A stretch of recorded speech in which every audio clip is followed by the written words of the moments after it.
Emma stood beneath the rose arbor she and David had built with their own hands, whispering sacred vows as twilight painted the sky purple. Not one member of her wealthy family witnessed this moment.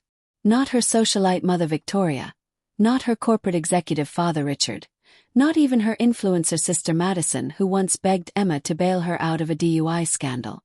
"Garden weddings are absolutely disgusting," Victoria had declared 2 weeks earlier when Emma sent the elegant digital invitation. "What will people think? The Thorntons don't do lawn parties." Emma's hands had trembled as she read the brutal responses.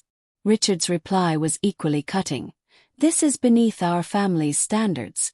Find a proper venue or don't bother inviting us." Madison's message was the cruelest. "Sis, this screams desperation. Just elope in Vegas like other broke people." The final blow came during a phone call. Victoria's voice dripped with disdain. "I won't be seen at some backyard circus.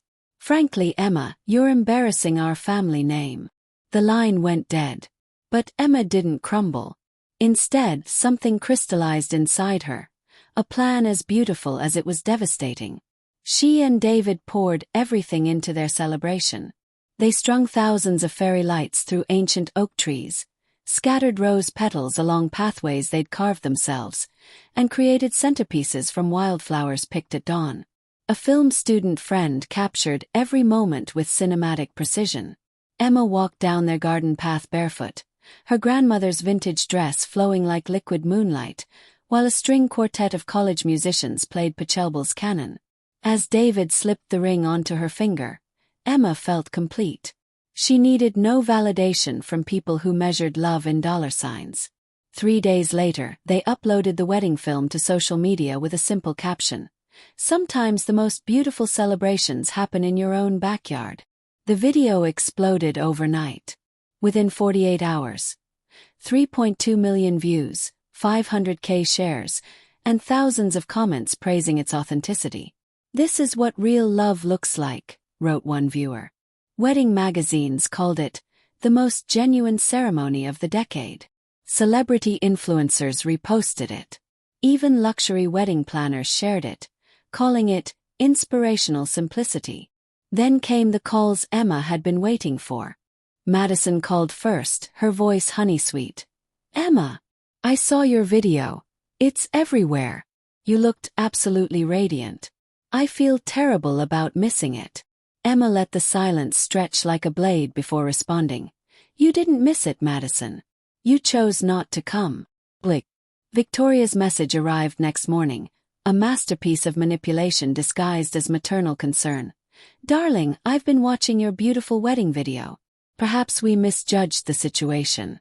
Your father and I would love to visit soon and see your lovely garden in person." Emma's response was swift and surgical, using Victoria's own words. "Frankly, Mother, I'm embarrassed for you." Richard attempted damage control with expensive gifts and corporate politeness, but Emma returned everything unopened. The most satisfying moment came when Madison's own engagement announcement, a gaudy $200,000 ballroom affair, received lukewarm response on social media. Comments flooded in comparing it unfavorably to Emma's authentic celebration. Emma's revenge wasn't explosive. It was elegant.